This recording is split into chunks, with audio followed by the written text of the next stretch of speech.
जय श्री राधे, जय श्री कृष्ण। आप सभी को कामिका एकादशी की बहुत बहुत शुभकामना, बहुत बहुत बधाई। श्रावण कृष्ण पक्ष की एकादशी, जिसे कामिका एकादशी के नाम से जाना जाता है। आइए जानते हैं कामिका एकादशी की पावन व्रत कथा और इसका आध्यात्मिक महत्व। कामिका एकादशी केवल एक व्रत नहीं, बल्कि आत्मशुद्धि, क्षमा, भक्ति और भगवान श्रीहरि के चरणों में समर्पण का एक दिव्य अवसर है। सनातन धर्म में प्रत्येक एकादशी का विशेष महत्व बताया गया है, लेकिन श्रावण मास कृष्ण पक्ष की कामिका एकादशी को भगवान श्री हरि विष्णु की अत्यंत प्रिय एकादशी माना गया है। शास्त्रों के अनुसार इस दिन श्रद्धा और नियम पूर्वक व्रत रखने, भगवान विष्णु की पूजा करने तथा तुलसी पत्र अर्पित करने से अनेक जन्मों के पाप संताप नष्ट हो जाते हैं और मनुष्य को अक्षय पुण्य की प्राप्ति भी होती है। इसकी पौराणिक कथा भी बड़ी दिव्य है। एक गांव में एक क्षत्रिय रहता था। किसी विवाद के कारण उसका एक ब्राह्मण से झगड़ा हो गया। क्रोध में आकर उससे ऐसा पाप हो गया जिसके कारण उसे ब्रह्म हत्या का दोष लग गया। समझ रहे होंगे आप, उसके द्वारा ब्राह्मण का वध हो गया, ब्राह्मण की हत्या हो गई। अपने इस अपराध से दुखी होकर वह अनेक ऋषि मुनियों के पास में गया और उनसे प्रायश्चित का अनेक बार उपाय पूछने लगा। तब महर्षियों ने उससे कहा कि पुत्र, तुमसे बहुत बड़ा अपराध हुआ है, परंतु घबराओ नहीं। भूलवश यदि तुमसे यह अपराध हुआ है और तुम हृदय से प्रायश्चित करना चाहते हो, तो तुम सच्चे मन से अपने पापों से मुक्ति प्राप्त करना चाहते हो, तो श्रावण मास के कृष्ण पक्ष की आने वाली कामिका एकादशी का विधि विधान से श्रद्धापूर्वक व्रत करो। भगवान श्रीहरि की कृपा होगी। उनकी पूजा करने से, रात्रि जागरण करने से और द्वादशी के दिन विधि पूर्वक पालना करने से यह तुम्हारा पाप नष्ट हो जाएगा, प्रायश्चित हो जाएगा। उस व्यक्ति ने पूरी श्रद्धा से कामिका एकादशी का व्रत किया, भगवान श्रीहरि विष्णु की पूजा की।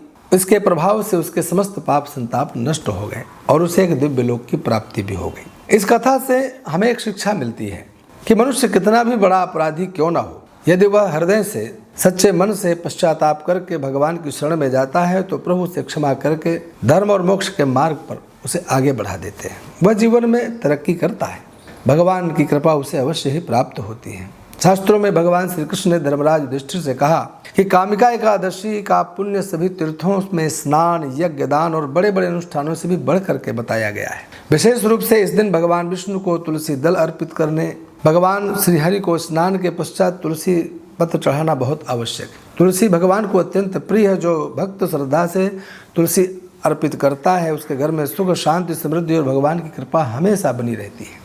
इस दिन द्वादशाक्षर मंत्र का जप भी होना चाहिए। ओम नमो भगवते वासुदेवाय, अथवा भगवान श्रीहरि का कोई भी मंत्र हो, श्री कृष्ण शरणम मम, हरे कृष्ण, या आप लोग महामंत्र इत्यादि का भी जप कर सकते हैं। प्रातः ब्रह्म मुहूर्त में उठकर इस दिन स्नान करें। स्नान करने के स्वच्छ वस्त्र धारण करें। भगवान श्रीहरि के सामने आसन बिछाकर बैठें। उन्हीं के सामने हाथ में जल लेकर व्रत का संकल्प करें। भगवान श्रीहरि की स्नान कराने के पश्चात पीले पुष्प, तुलसी दल, धूप, दीप और नैवेद्य से विधि विधान से पूजन करें। दिन भर सात्विक भाव से भगवान के नामों का स्मरण करें और यदि संभव हो तो भगवान विष्णु को प्रसन्न करने वाले विष्णु सहस्त्र नाम स्तोत्र का पाठ अथवा श्रीमद् भगवद गीता का पाठ अवश्य करें। रात्रि में भजन, कीर्तन और हरिनाम संकीर्तन करें तथा अगले दिन द्वादशी तिथि में विधि पूर्वक पारणा संपन्न करें। मैंने आपको व्रत की भी सूक्ष्म विधि बताई, पारणा की भी यह सूक्ष्म विधि है कि जिस प्रकार ब्रह्म मुहूर्त में आप एकादशी में जागरण किए और भगवान का पूजन किया, उसी प्रकार द्वादशी के दिन भी प्रातः ब्रह्म मुहूर्त में उठें, स्नान करें, आसन बिछाकर बैठें और भगवान का विधि विधान से पूजन करें। फिर होम हवन करते हुए ब्राह्मण और गौ माताओं को जिमाएं। उसके पश्चात आप स्वयं प्रसाद ग्रहण करें। इस प्रकार से एकादशी का पावन व्रत करें और उसका पारणा भी विधि विधान से करना चाहिए। यदि आप भी भगवान विष्णु की कृपा, पापों से मुक्ति, मनोकामना की सिद्धि और जीवन में सुख समृद्धि चाहते हैं, तो आइए श्रद्धा और विश्वास के साथ इस पावन एकादशी का व्रत शुरू करो। यहीं से ही व्रत करने का संकल्प करो। कामिका एकादशी बहुत दिव्य एकादशी मानी गई है। आइए जानते हैं यह एकादशी इस वर्ष 2026 में कब पड़ रही है।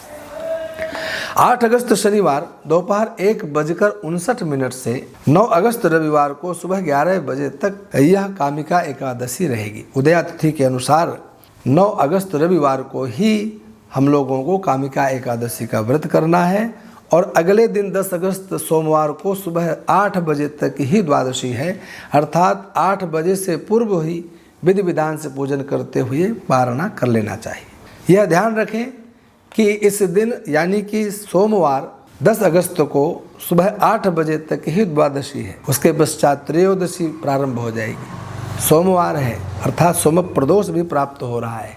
इस सोम प्रदोष की महिमा के बारे में भी मैं अगले वीडियो में आपको बताऊंगा। इसलिए आप सभी 9 अगस्त रविवार को कामिका एकादशी का व्रत करें।